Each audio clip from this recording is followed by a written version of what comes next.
I'd just like to take this opportunity to express my gratitude and express my thanks to Jalkun Mahasamai, who has shown us all here much kindness and much compassion.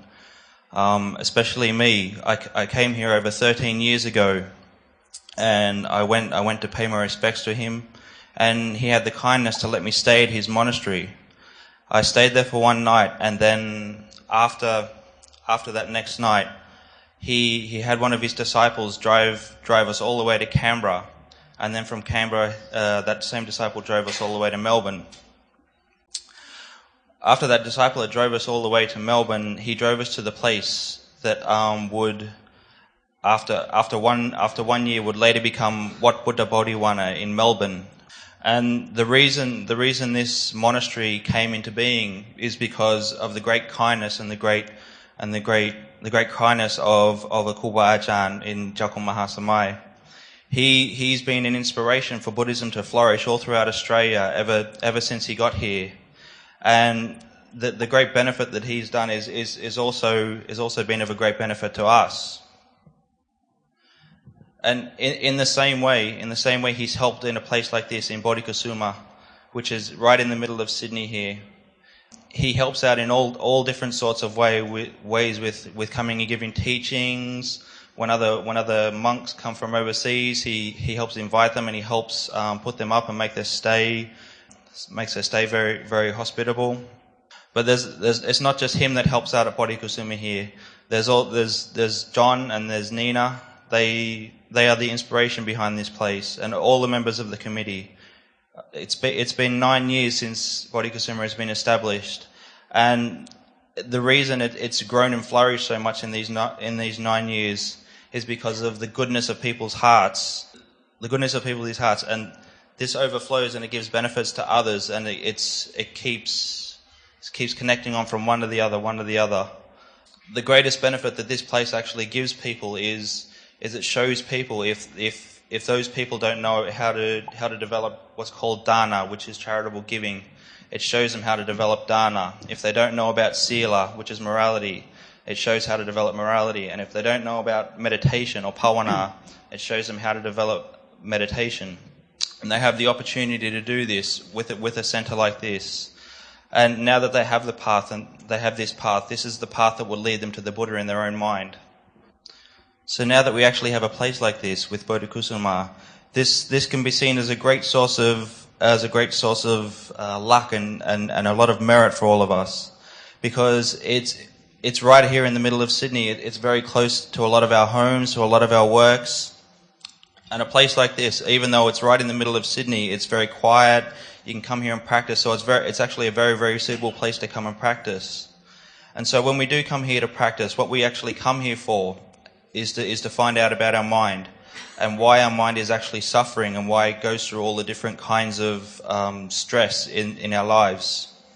What we have to do is to find out why it is like that, and the way we do find out the way it is like that is through practicing meditation. The Buddha laid down the path to find out why we're experiencing this suffering. And this path that he laid down is the path of sila, samadhi and panya, or morality, concentration and wisdom. We've heard these teachings, but what is the most important for us is to actually put these teachings into practice. When we're developing the practice, the most important thing to have is mindfulness, or is what we call sati. Having mindfulness in all of our bodily actions, our speech and our mind, trying to keep mindfulness at all times on these three separate things. The way we develop continuous mindfulness is also by watching the breath and developing a meditation object. So you can do something like that, like watch the breath, or you can use a meditation word like Buddho. But the most important thing, whatever technique that you use, is to have mindfulness there. The reason we have to have mindfulness is so we can cut off the flow of thoughts that usually overrun our mind, and we have to keep our mind as much as we possibly can in the present.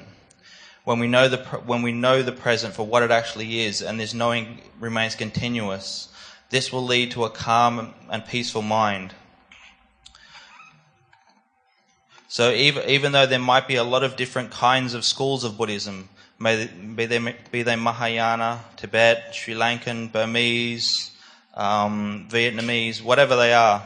All these different aspects, all these different kinds of Buddhism, what they all are leading towards is to develop the mind of the Buddha or the awakened mind. But what happens is we see all these different kinds of paths, and we start to become confused, and which path will actually lead us to this awakening of the mind. But you don't have to get too involved in all that confusion and all that wondering which path is the right path. What you have to notice is the mind, and look right here in the body and the mind, and see, ask yourself, why am I suffering in this point in time? And the more you do this, you actually start to find out the reason you are suffering is because you're clinging to this body and this mind. And what you have to do through the practice of meditation is learn to let go of these clinging, learn to let go of the body and the mind. You do this by developing wisdom. With wisdom here, it means knowing all conditioned phenomena as they are, as simply as impermanent, as unsatisfactory, as not self. If we don't get to know this mind, the mind will just keep thinking and it'll follow its own habits and just keep spinning around and around and around. So this is because we have what's called avijja, tanha, and upatan in our mind, which is ignorance, craving, and clinging. So to let go of these, we need to practice, and once we do start to practice, everything in our lives will become better. Everything from our home life, our work, our relationships with people, all these different aspects of our lives will become a lot better. Meditation is actually quite like work.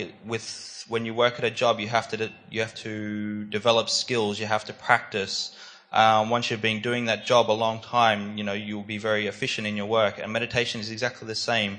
The more you develop it and the more you practice it, the more efficient you'll become with it. So, right at the start here, right now, you can look at what you need to look at is your actions of body, speech, and mind. Right here today, you've taken on the 5 precepts. The 5 precepts. And this is a great start right here, because already taking these on today, you're not causing suffering to either yourself or to any other people. With the basis of these 5 precepts, will be the foundation that it will develop a very, very strong foundation in the mind. And when that mind does have that strong foundation, it will lead on to the development of mindfulness. And when that mindfulness becomes strong, you can lead on to investigating the body and mind. And when this is strong, you'll be able to see through the conventional reality of this body and mind, and see that in actual fact this body and mind is not self. It has no owner. It has no real abiding entity in it. So once we do find this out, this is when we really find out what the Buddha taught, and what the Buddha was really, really pointing at is that all mind and matter, everything that we experience is inherently empty. When we see this, the mind will also become empty, and this is when what we can say is reaching the Buddha mind.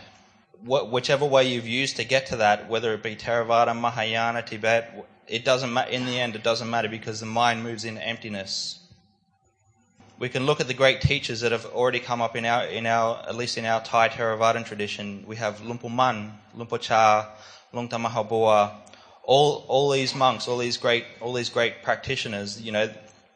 They reached the final goal. Reached the final goal. And the way of practice was right, it was true, it was straight. So we can take faith and we can take confidence in that.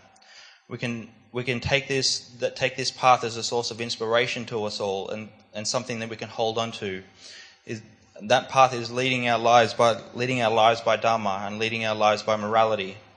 We do this until the mind becomes pure, because the mind is the most important thing in the world. We can use it to either build unwholesome states, or we can use the mind to build wholesome states. Just for example, people here that have supported and help out Bodhikusuma. You've come from near and far. You help out in as many different ways as possible, whether it be financial, whether you come and help and volunteer with yourself, or you use your own intelligence to help in different ways. this is building a lot of goodness in your mind already. This is a great benefit for not only for yourself but also for all the people of Sydney. So once we have realized that we shouldn't be heedless in our lives, this will be the cause for us to practice and to develop wisdom and understanding.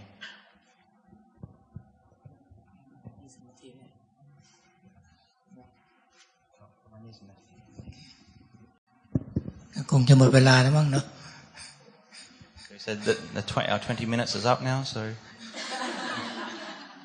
keep to the timetable.